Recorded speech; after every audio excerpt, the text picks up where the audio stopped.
berterima kasih ya Tuhan. Kami sudah memuji Engkau dan membesarkan nama-Mu. Dan kami berterima kasih untuk Roh-Mu yang kudus, yang mendorong kami untuk datang ke rumah-Mu. Dan Roh itu masih tetap bekerja dalam hidup kami. Dan kami berterima kasih Tuhan. Pujian sudah kami naikkan dengan hati yang tulus. Biarlah Engkau mau terima sebagai dupa yang harum dalam hadirat-Mu ya Tuhan. Pagi hari ini kami bisa datang karena kemurahan-Mu ya Tuhan.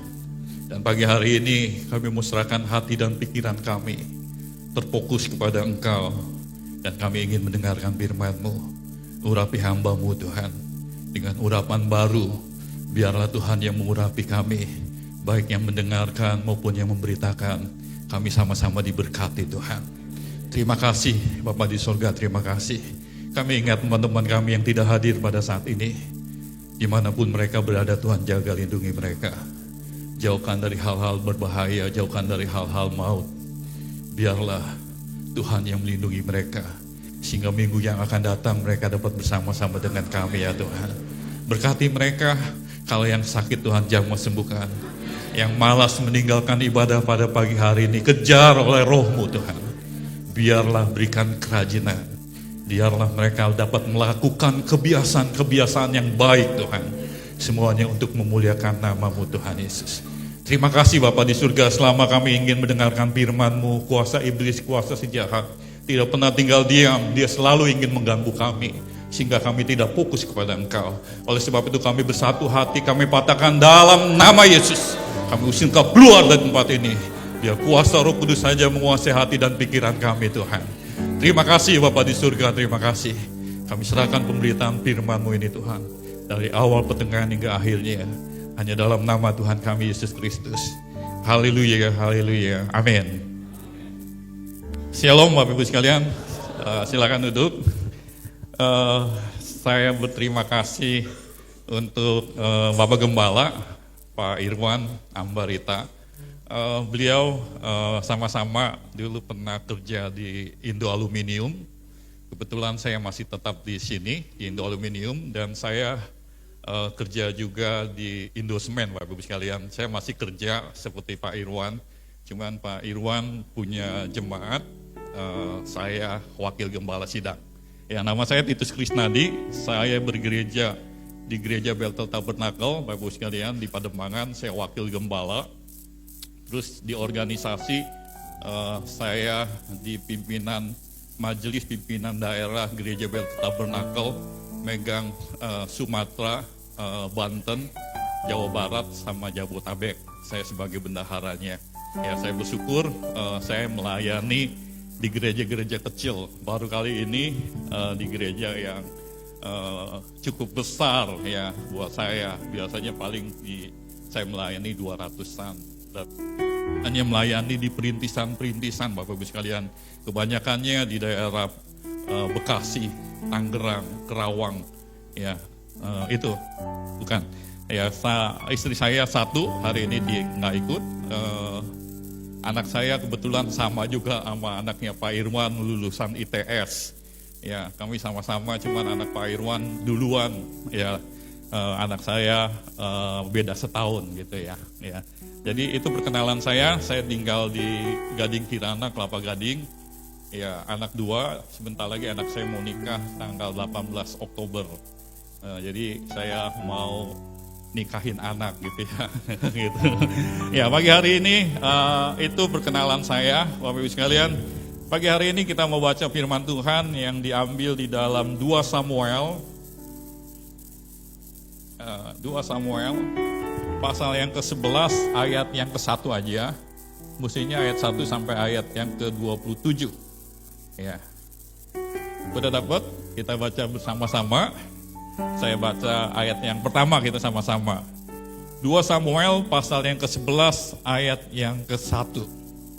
1, 2, 3. Pada pergantian tahun, pada waktu raja-raja biasanya maju berperang, maka Daud menyuruh Yoab maju beserta orang-orangnya dan seluruh orang Israel. Mereka memusnahkan Bani Amon dan mengepung kota Reba. Sedangkan Daud sendiri tinggal di Yerusalem. Amin. Judul khotbah saya pada pagi hari ini adalah jangan tinggalkan kebiasaan baik. Jadi jangan tinggalkan kebiasaan baik. Jemaat di tempat ini hampir 99% hadir di tempat ini. Jadi melakukan kebiasaan baik yang luar biasa. Ya, saya lihat tadi si Oma pagi-pagi, saya datang jam 9:10. Yang di depan saya Oma ini udah datang. Saya bilang, wow, kebiasaan baik yang luar biasa Bapak Ibu sekalian. Apa itu kebiasaan baik Bapak Ibu sekalian? Kebiasaan adalah sesuatu yang dilakukan berulang-ulang tanpa dipikirkan. Kayak kita kebiasaan setiap pagi sikat gigi gitu kan. Ada sikat gigi dipikirin kan? Sikat gigi gitu kan. Nah, kebiasaan-kebiasaan inilah yang kalau Anda lakukan, maka kebiasaan ini akan membuat Anda ada di masa depan yang cerah. Tapi kalau kebiasaan-kebiasaan yang tadinya Anda lakukan kebiasaan yang baik, dan Anda mulai undur, Anda mulai tinggalkan kebiasaan baik itu, maka apa jadinya Bapak Ibu sekalian? Kita akan seperti Daud.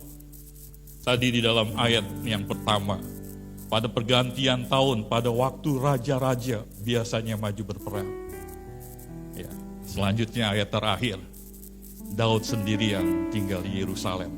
Bapak Ibu sekalian, kebiasaan yang tadinya Daud setiap akhir tahun, pergantian tahun, dia maju berperang untuk mengalahkan musuh-musuhnya orang Israel. Tapi apa jadinya ketika Daud mulai undur, Bapak Ibu sekalian? Daud mulai meninggalkan kebiasaan baiknya. Ya, tadi saya katakan kebiasaan yang baik akan membentuk karakter. Kebiasaan baik adalah pagar pelindung dari dosa. Saat kebiasaan baik ditinggalkan, celah untuk jatuh terbuka. Ini dilakukan Daud. Terbuka. Kebiasaannya berperang. Kebiasaannya rajin. Kebiasaan yang tidak pernah dia tinggalkan. Tapi pada saat itu, dia ambil keputusan. Keputusan apa? Untuk tidak berperang. Artinya apa? Dia santai. Kebanyakan generasi muda pada saat ini banyak yang santai Bapak Ibu sekalian.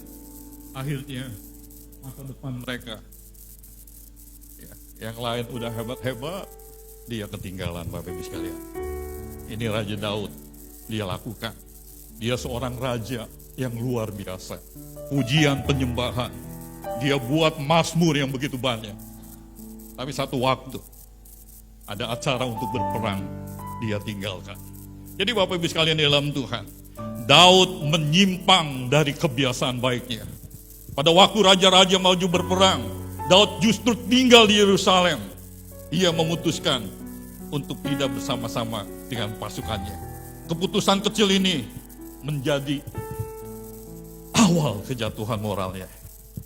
Ya, kejatuhan besar sering dimulai dari kelalaian yang kecil, Bapak Ibu sekalian. Ini dilakukan Daud. Ya. Kita bersyukur pada pagi hari ini. Kebiasaan-kebiasaan yang ada di gereja di tempat ini Anda lakukan. Kebiasaan-kebiasaan yang ada di rumah tanggamu Anda lakukan. Kebiasaan-kebiasaan yang mengatur cash flow sehingga Anda di rumah tidak terjadi sesuatu yang menyebabkan berantak rumah tangga gara-gara keuangan, Bapak Ibu sekalian. Tapi kalau kebiasaan-kebiasaan yang Anda mengatur dengan baik, seperti Yusuf, dia mengatur keuangan dengan baik. Pada saat di Mesir kelaparan, 1/5-nya dia jaga. Kebiasaan-kebiasaan yang baik ini harus ada kita perhatikan di rumah tangga Bapak Ibu sekalian. Karena kalau sampai kebiasaan yang baik Anda tinggalkan, ya menyimpang dari kebiasaan baik, bisa merusak kehidupan rohani Anda dan saya. Ya, pagi hari yang indah ini, kita mau bersama-sama Bapak Ibu sekalian, jangan tinggalkan Bethlehem. Ya, ini pesan dari mama saya. Dan pesan dari papa saya sebelum dia meninggal. Papa saya meninggal pada saat umur 39 tahun. Saya waktu itu masih 2 tahun, Bapak Ibu sekalian. Mama saya seorang janda di gereja Bethel Tabernakel, perbatasan Kerawang dengan Bekasi. Bapak Ibu sekalian masih ada di tempat ini, saya paling ujungnya Bekasi. Janda, tidak ditinggalkan warisan yang baik. Tapi sebelum meninggal ayah papa saya bilang, ingat anak-anak, jangan tinggalkan Yerusalem, jangan tinggalkan Bethlehem. Rajin ke gereja, itu modal. Bapak Ibu sekalian, mama saya terus ajarin. Bukan hanya ajarin, mama saya lakukan. Dan bahkan mama saya, Bapak Ibu sekalian, ditolong oleh hamba-hamba Tuhan. Hamba Tuhan perintisan. Kenapa saya sekarang senang melayani gereja-gereja rintisan? Karena waktu tahun 70-an, ketika papa saya meninggal, gereja kami baru buka gereja Bethel Tabernakel di Kedung Gede. Perintisan, Bapak Ibu sekalian. Anak pertama mama saya kena paru-paru, muntah darah. Tapi gembala ini, gembala perintisan, yang kalau kolektor, habis kolektor, selesai ibadah, dia ke pasar. Dia punya anak 2. Berat hidupnya. Tapi ketika mama saya sakit anaknya, tulang punggung anak pertama mama saya. Cici saya yang jualan pastel, jualan rujak cangkram, jualan kacang hijau. Sakit berkapar. Gembala inilah yang luar biasa. Dia jual mesin singernya. Dia jual tempat tidurnya. Demi ngobatin mama saya. Dari cerita ini, saya sampai sekarang eksis. Melayani gereja-gereja yang kecil, Bapak sekalian. Di setiap perintisan, GPDI, GBI, GBT. Kalau saya diundang, saya hadir. Kebiasaan-kebiasaan yang baik mama saya lakukan. Setiap 4:30 pagi dia datang ke gereja. Dia menyembah Tuhan.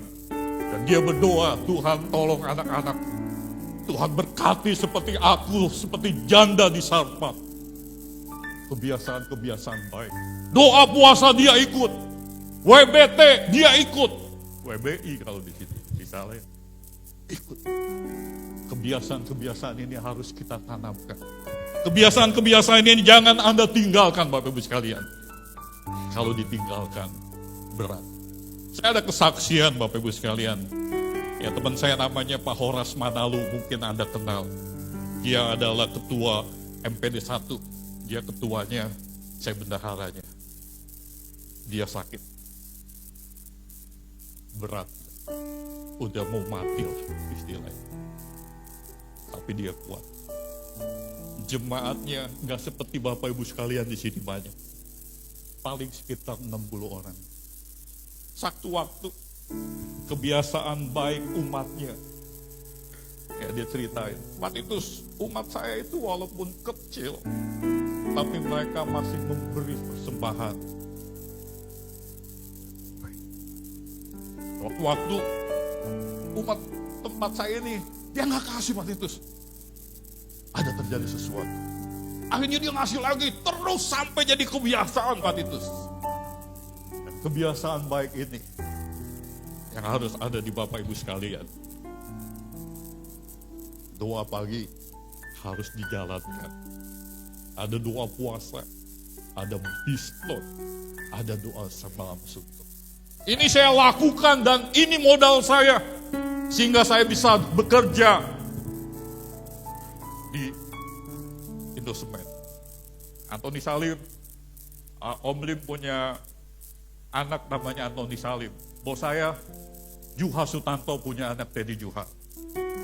Pak Teddy Juha ini bosnya beliau juga sama saya. Dan saya sampai sekarang kerja. Dan dia bilang, lu kerja sama gua sampai mati aja. Berat Bapak Ibu sekalian. Tapi kebiasaan baik yang saya lakukan ini, itu merupakan modal buat saya. Saya waktu di Wisma Indosemen, Pak Gembala, saya tukang siapin untuk PD itu tiket. kerjaan saya siapin tiket.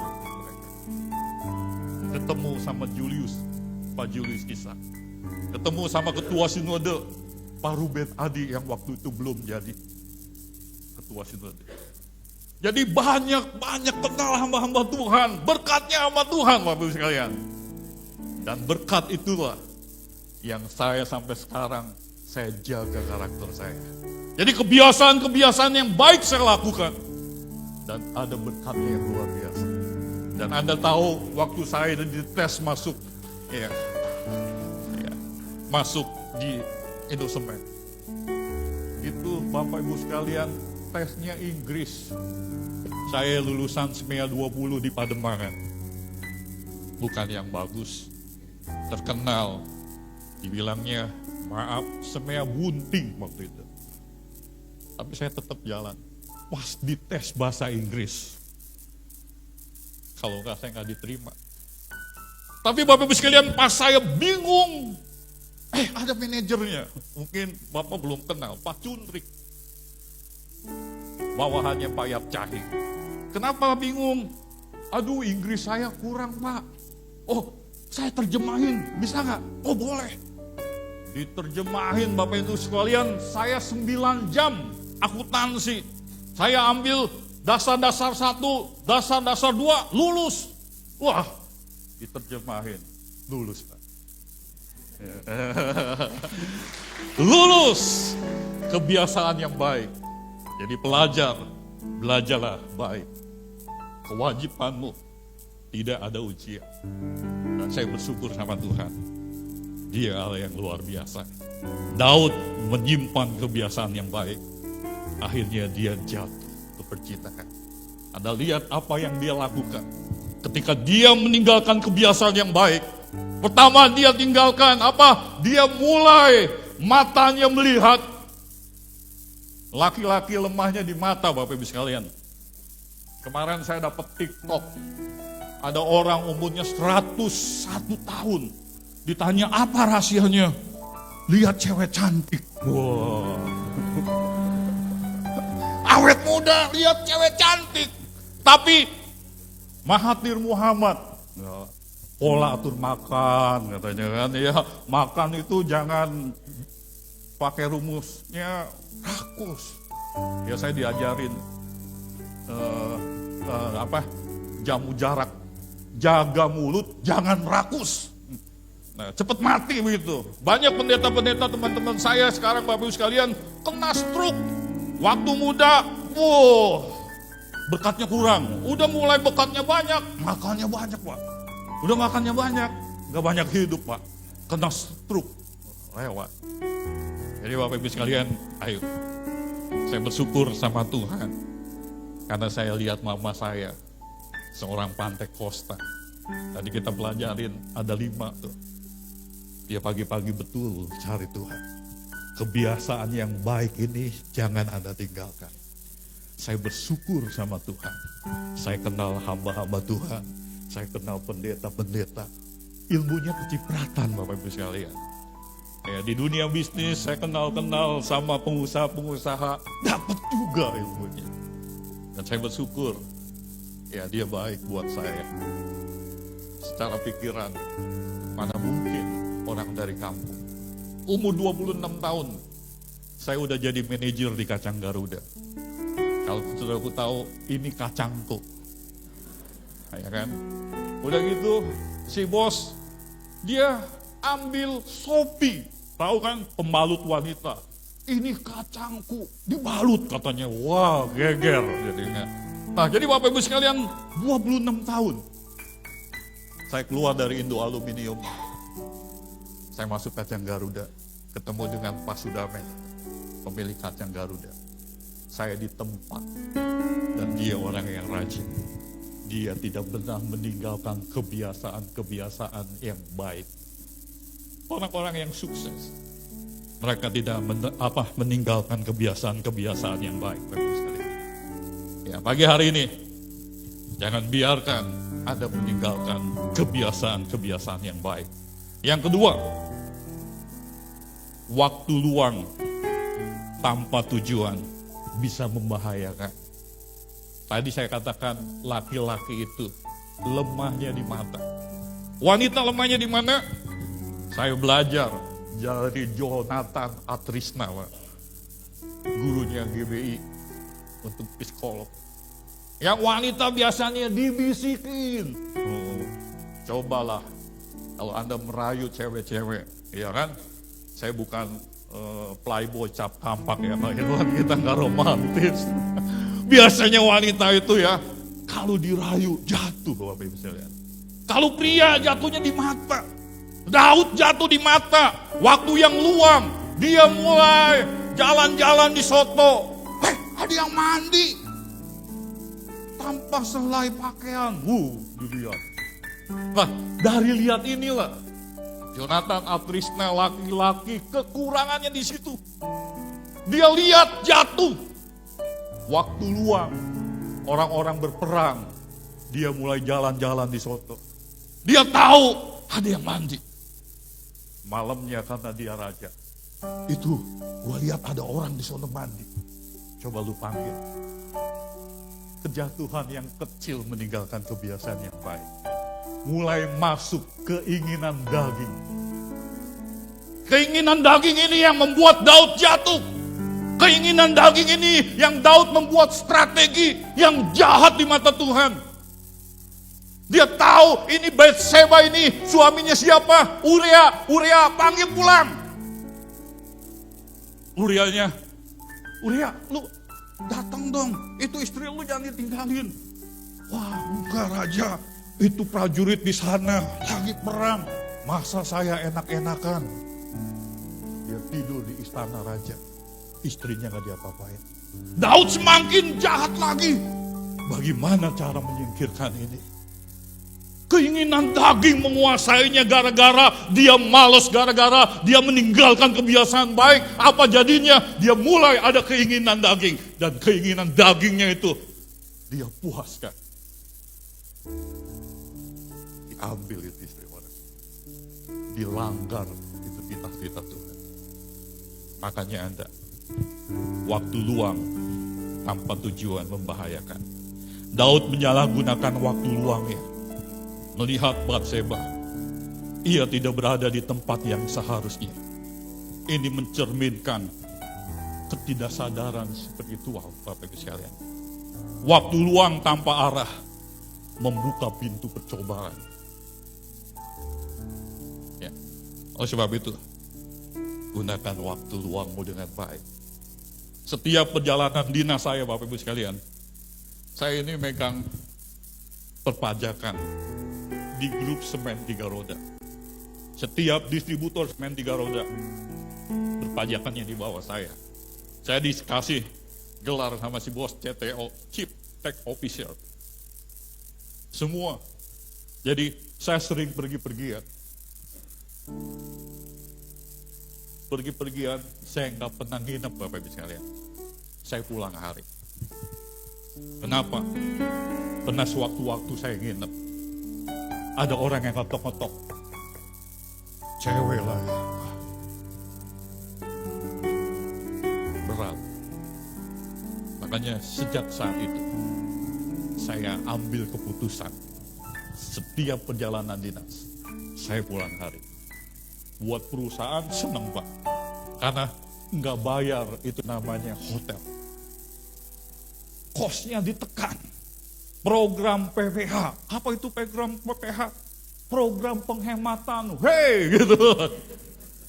Program PPH-nya jalan. Nah, jadi Bapak Ibu sekalian, saya nggak pernah perjalanan dinas ke Medan, kan? Saya nggak pernah gitu. Jadi Bapak Ibu sekalian, hati-hati. Waktu luang Anda, jangan sendirian kalau bisa. Di gereja kami, pendeta kami, umurnya 70, dapat istrinya beda 20 tahun, Pak Irwan. Jauh sekali. Tapi orang Taiwan bilang, kalau suami istri yang beda sekitar 16 tahun itu baik katanya, kata orang Taiwan. Tapi ini nih, ternyata beda, Pak. Suaminya main catur. Gembalanya nih. Mungkin gak ada kerjaan kali jadi hamba Tuhan.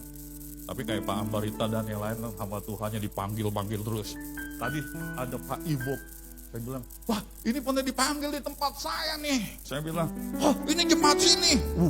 Sekarang keliling-keliling terus Pak terus Bu. Wah saya bilang mantap. Nah Bapak Ibu sekalian, waktu luang ini hati-hati. Bisa sangat membahayakan. Ya, waktu luang tanpa tujuan bisa membahayakan. Nah ini pendeta yang beda umurnya 20 tahun. Setiap besuk biasanya sama suaminya. Sekarang setiap besuk sama majelisnya. Pergi berdua, pergi. Kalau saya pergi sama istri saya. Berdua, gitu kan. Kecuali sekarang gak datang. Nah Bapak Ibu sekalian, konslet. Setiap hari di mobil berdua Pak. Gara-gara mata juga, gara-gara berdua. Akhirnya bisa. Nah itu benar. Makanya waktu luang itu. Hati-hati. Bapak Ibu sekalian, ibu-ibu, bapak-bapak, anak-anak muda. Ya, kalau waktu luang teman saya, kita ke puncak yuk. Ngapain ke puncak? Ganti oli.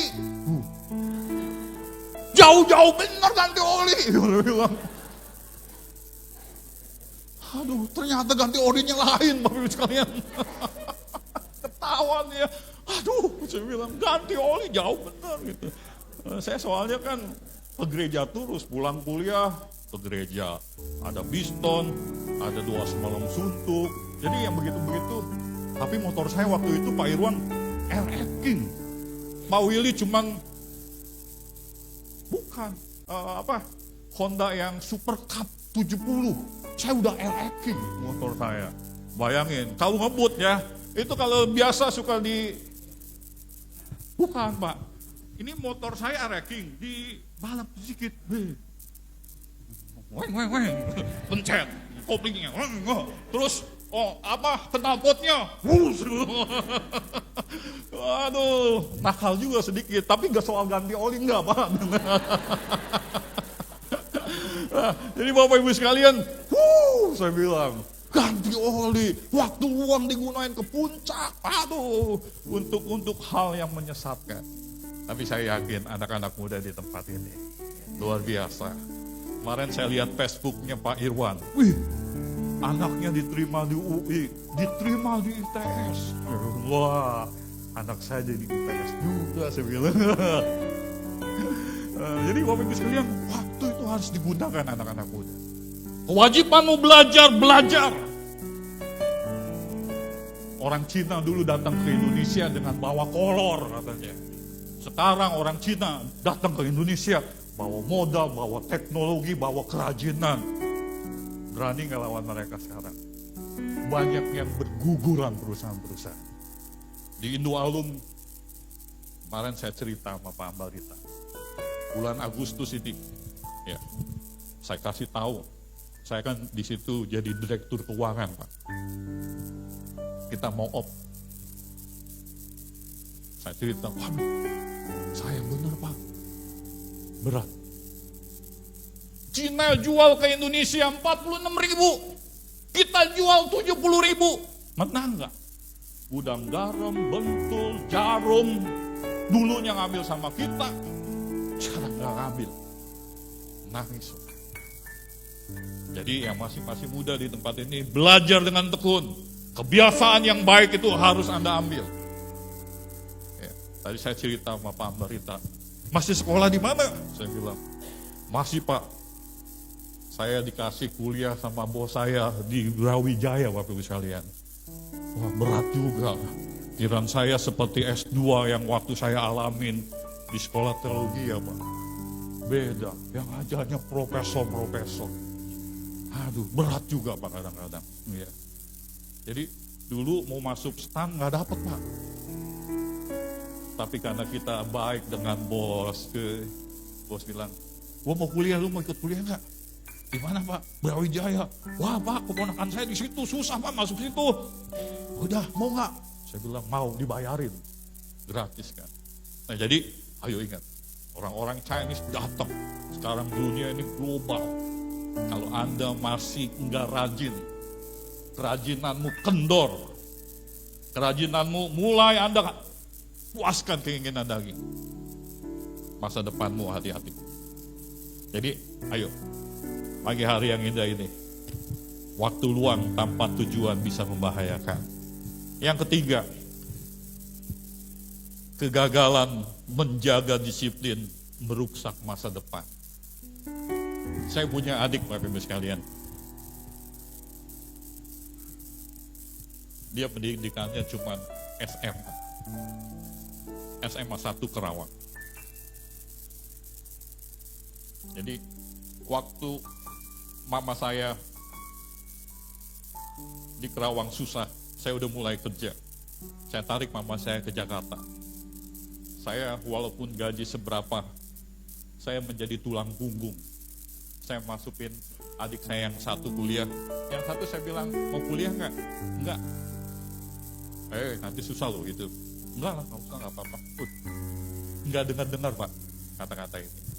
Dia nggak kuliah. Tapi kan gue bisa menghasilkan. Iya, bisa menghasilkan. Tapi nanti jenjangnya bagaimana? Ya itu masa depan nanti aja lah, jangan usah dipikirin. Wah. Akhirnya dia nggak disiplin. Tinggalnya di Mangga Besar, Bapak Ibu sekalian. Tahu kan Mangga Besar? Sodom dan Gomoranya Jakarta itu dulu. Sekarang enggak lah, baik-baik. Nah, tinggal di situ. Punya pacar anak pendeta saya. Pendeta saya, anaknya dipacarin, dia seneng juga. Tapi dia punya pacar juga, jemaat juga di situ. Jangan dua-dua. Dia bilang apa? Mobil kan ada ban serepnya. Ya, terus ada ban serep, jangan ya. Awas loh. Nah, dia bilang ada ban serepnya. Karena dia nggak disiplin, keluar malam. Saya pernah marahin sampai saya tendang, Bapak Ibu sekalian. Karena mama saya itu kalau anaknya belum pulang di Jakarta, belum tidur. Saya bilang, ngapain sih mah tidur aja? Sekarang saya baru kerasa, anak saya belum pulang juga. Waduh, saya bilang hati-hati. Nah, jarang pulang gitu kan. Pergaulannya di Mangga Besar. Jadi sama anak pendeta nggak jadi, sama anak jemaat nggak jadi, cantik-cantik. Dapatnya orang Kerawang Sunda. Untung anaknya sekarang ikut Tuhan, jadi pengertian.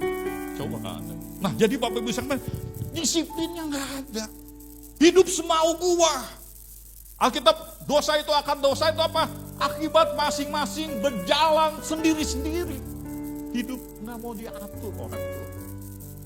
Dan akhirnya hidupnya berat, jauh.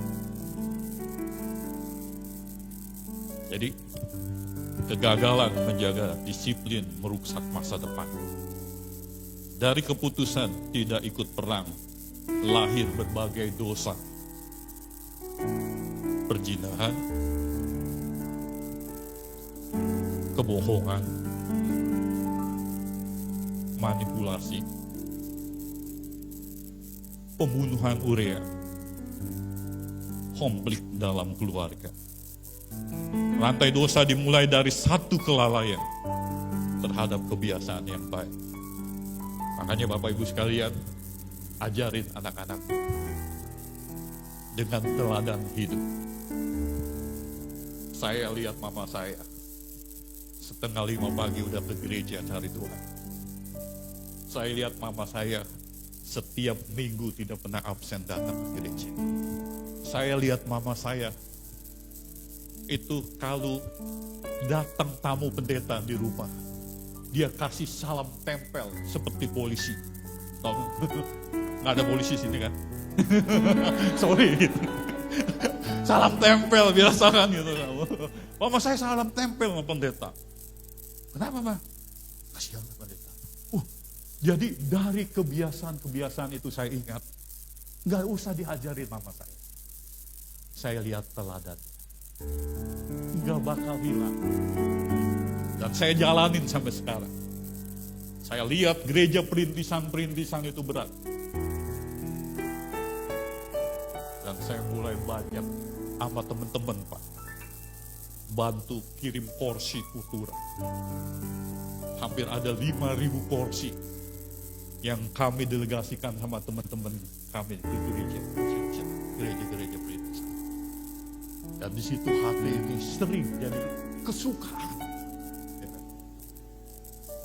Dan saya sangat senang ketika melihat satu perintisan gereja GBPDI, tempat tidur, tempat buat pelayanan di situ. Wih, sekarang udah maju Pak. Senang sekali. Belajar.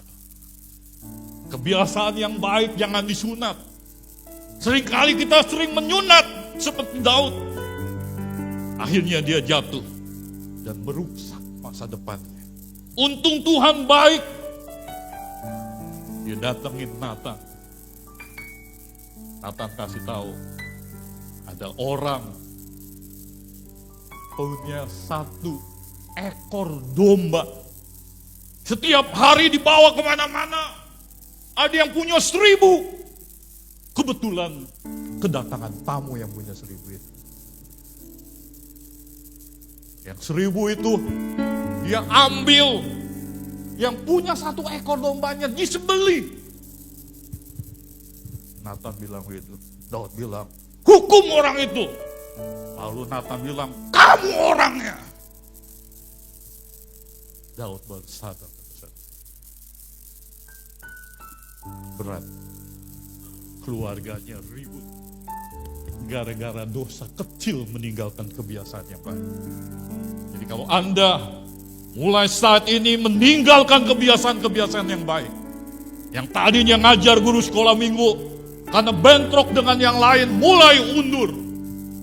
Yang ngajar, yang main musik, selek sama yang satu, mulai undur. Saya kadang-kadang sampai mau nangis di gereja saya. Pemain musiknya nggak ada. Yang satu pergi sama Pak Pariaji. Yang satu pergi sama Erastus. Yang sekarang jadi sekumnya. Itu teman saya. Jago main bassnya. Karena gereja kita kecil Pak. Tapi saya bersyukur. Dari gereja yang hanya 60-an orang. Saya dibimbing gembala saya.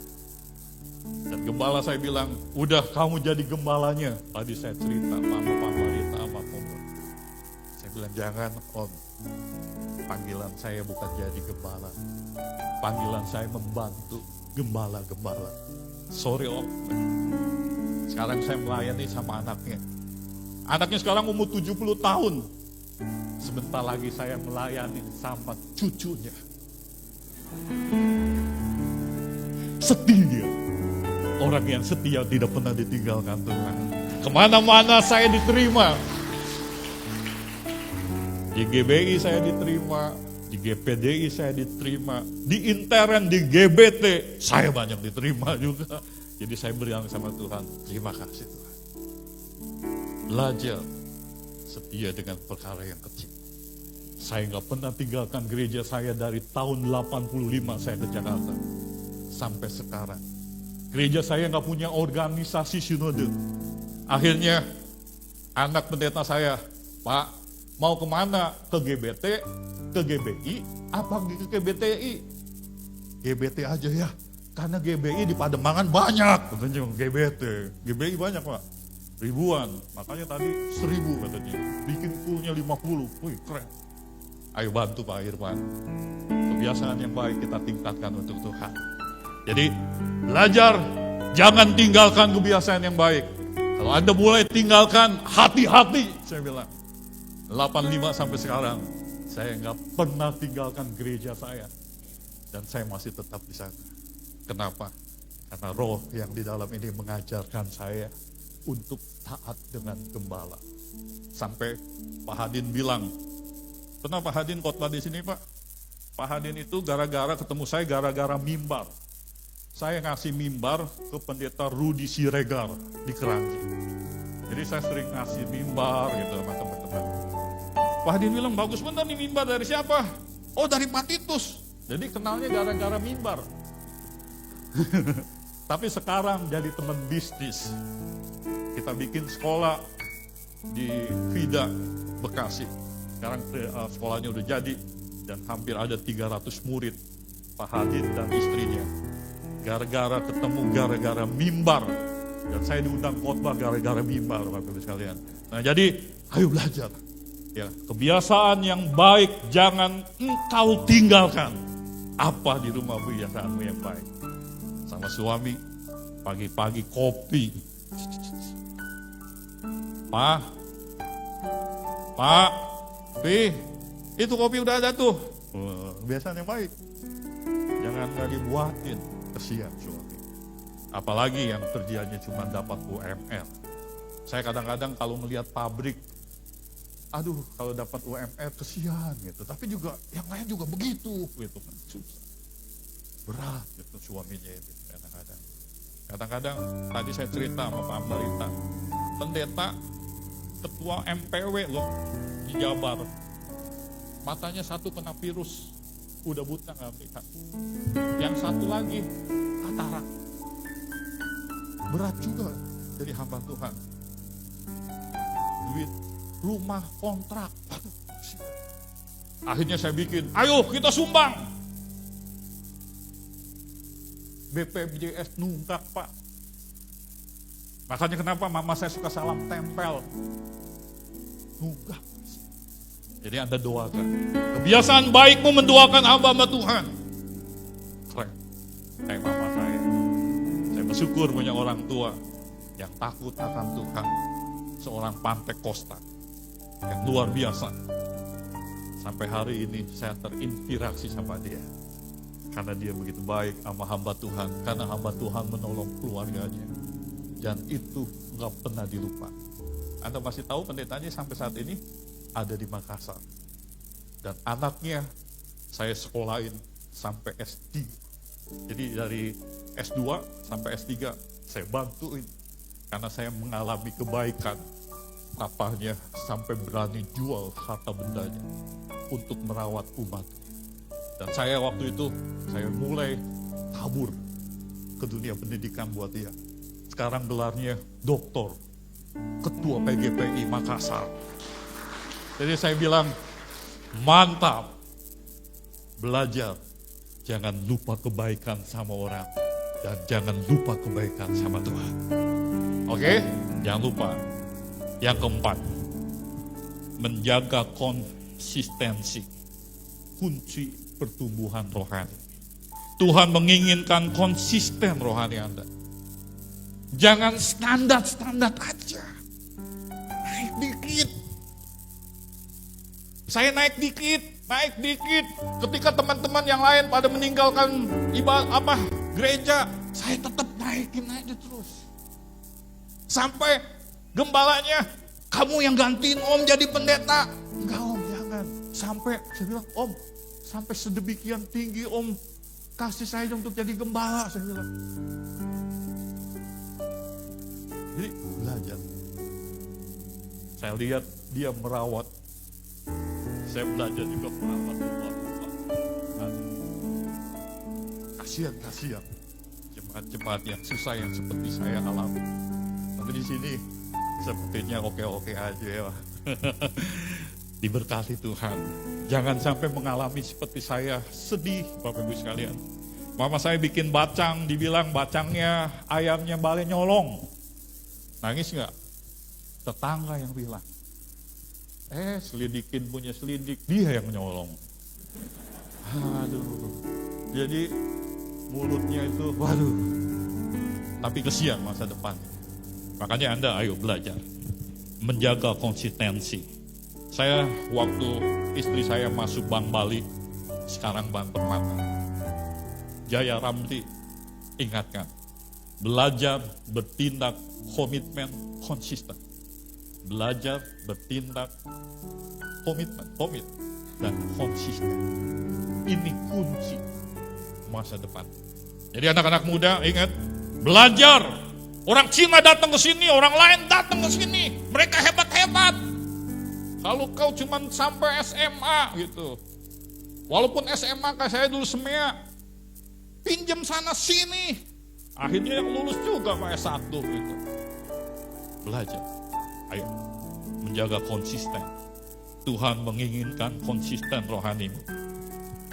Tuhan Yesus rajin berdoa. Tuhan Yesus menyendiri. Tuhan Yesus melayani setiap hari. Paulus dalam 1 Korintus pasal 9 ayat 27. Latihlah tubuhmu dan kuasailah. Latih sekali. Supaya apa? Anda konsisten.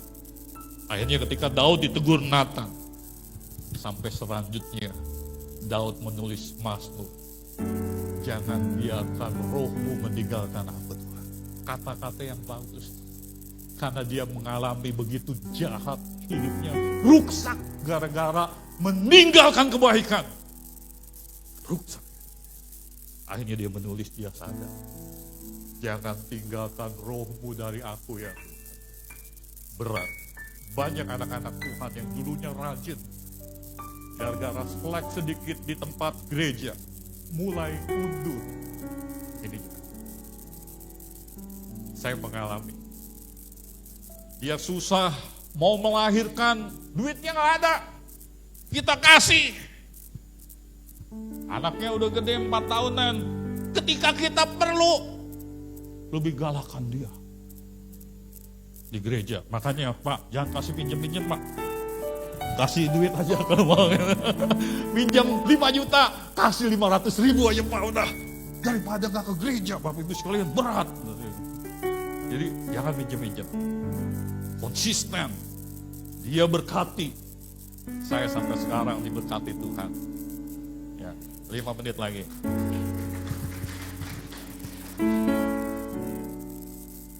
Penutup. Jangan pernah tinggalkan kebiasaan baik. Katakan sebelah-belah, kiri kanan. Jangan tinggalkan kebiasaan baik. Kok main musik? Keren nih, ganteng nih. Jangan pernah tinggalkan kebiasaan baik. Jangan kurangi ibadahmu. Saya ibadah dulu pagi jam 8. Dari jam 8 itu ada lagi jam 4. Namanya kelas kehidupan. Anak semea 20, saya pemimpinnya. Saya datang. Jam 6 sore, saya datang. Saya nggak pernah absen dari ibadah saya. Anda tahu rumah saya di mana dulu? Rumah saya Bintang Metropol. Bulan-bulan yang ada patung lele dimusnahkan. Tahu kan? Saya tinggal di situ. Tapi Tuhan berkati. Step by step. Dari Bintang Metropol, pindah ke Sunter Hijau. Dari Sunter Hijau, pindah ke Mitra Gading Bila. Dari Mitra Gading Bila, pindah ke Gading Kirana. Wih, siapa yang buat? Tuhan. Saya kasih tahu, rumah saya dalam tulisan Bank Victoria. Waktu itu anak saya lahir yang kedua, jantungnya bocor, berat. Masuk ruang ICU, hampir ratusan juta. Matilah. Banyak utang, rumah dalam tulisan, dalam pengawasan Bank Victoria. Mengalami malu kan? Saya berdoa sama Tuhan. Bisa urusin gak Tuhan? Sambil nangis. Bos yang lama Indoalum telepon. Mau kerja lagi di Indoalum gak? Mau Pak. Cuma saya dapat mobil loh di Kacang Garuda. Iya, gue kasih mobil. Gajinya Pak, gue kasih 2 kali lipat. Terus setahunan kemudian Indosemen manggil, bosnya sama.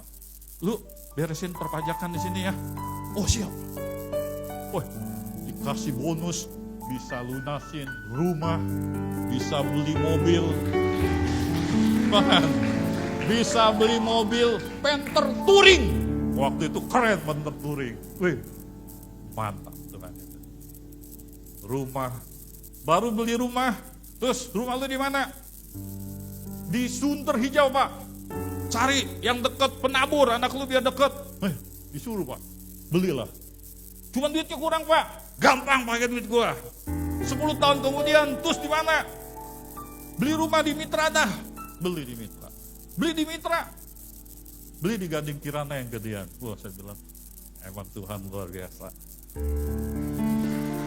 Jangan tinggalkan kebiasaan baik. Dan yang luar biasa lagi, istri saya pensiun. Terus saya kan pensiun juga kok, dipanggil duit, kasih duit segala apa-apa. Ya, lu masih kerja sama gue ya, sampai mati. Wah, keren kok. Sampai mati. Udah 2 tahun nih kerja. Dikasih mobil, CRV, kasih supir. Enak kok. Cuman gaji diturunin nih. Lumayan. 40%. Tapi sekarang saya meniru Pak Irwan. Pak Irwan punya perusahaan berapa? Saya ada 3. Kemarin dikasih 1 lagi. 4. Jual handphone nanti. Jadi mau beli handphone, tanya saya. Oke, udah 5 menit. Nanti saya diomongin sama Pak Sugi. Pak Titus lewat 1 menit. Itu yang dapat saya sampaikan. Ya, saya mulai Bapak Ibu sekalian, apakah saya mulai meninggalkan kebiasaan baik, refleksi? Apakah waktu luang saya dipakai untuk hal-hal yang membangun? Mari kembali menjaga kebiasaan baik dan mendekat dengan Tuhan. Kita tundukkan kepala. Kami bersyukur dan berterima kasih ya Tuhan. Engkau begitu baik buat kehidupan kami. Kami sadar Tuhan. Jangan biarkan kami seperti Daud meninggalkan kebiasaan yang baik. Pagi hari ini kami tahu apa akibatnya kalau kami meninggalkan kebiasaan yang baik. Kami sudah dengar Tuhan. Dan apa untungnya kalau kami melakukan hal-hal yang baik. Kami akan dikenal oleh Engkau. Pengkhotbah pasal yang terakhir, ayat yang terakhir. Mata Tuhan ada di segala tempat. Dia melihat apa yang baik dan dia melihat apa yang jahat. Dia akan menghakimimu. Penghakimannya itu adil sekali. Oleh sebab itu Anda belajar pada saat ini dari kehidupan Daud, meninggalkan kebiasaan yang baik. Pagi hari ini, pulang, bawa firman Tuhan ini. Katakan di dalam hatimu, aku tidak akan meninggalkan kebiasaan-kebiasaan yang baik yang aku lakukan di rumah tanggaku, di gereja di tempat ini. Biarlah itu menjadi kenyataan dalam hidup kami ya Tuhan. Terima kasih untuk firman-Mu. Roh Kudus, tanamkan, ingatkan, dengungkan di dalam hati mereka. Jangan mereka tinggalkan Bethlehem. Ketika murid-muridnya, mereka dipesan, jangan tinggalkan Yerusalem. Sampai aku memperlengkapi engkau. Mereka diperlengkapi. Mereka berjuang, mereka menginjil. Dan Petrus bisa berkhotbah, memenangkan 5.000 orang pada saat dia berkhotbah. Padahal dia seorang pengecut. Tapi ketika dia tinggal di Yerusalem, dia mau diatur oleh Tuhan. Terima kasih Bapa di surga. Biarlah Roh Kudus menerangkan kembali, mematri di dalam hati anak-anakmu. Kecil besar, tua, muda, manula. Biarlah mereka melakukan kebiasaan yang baik. Jangan mereka meninggalkannya. Terima kasih Bapa di surga. Kami serahkan hanya dalam nama Tuhan kami Yesus Kristus. Haleluya, haleluya, amin.